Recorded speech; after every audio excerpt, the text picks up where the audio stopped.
How to enable Facebook profile picture guard. Hello everyone, it's me Rock, and in this video tutorial I will be teaching you how you can enable Facebook profile picture guard.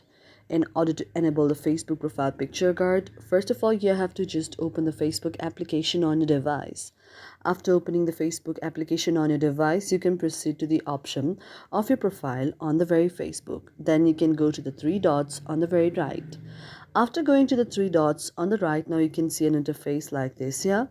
Now here you can go to the option of lock the profile, and after going to the option of lock the profile, now here you can go to the option of lock your profile and tap on lock your profile.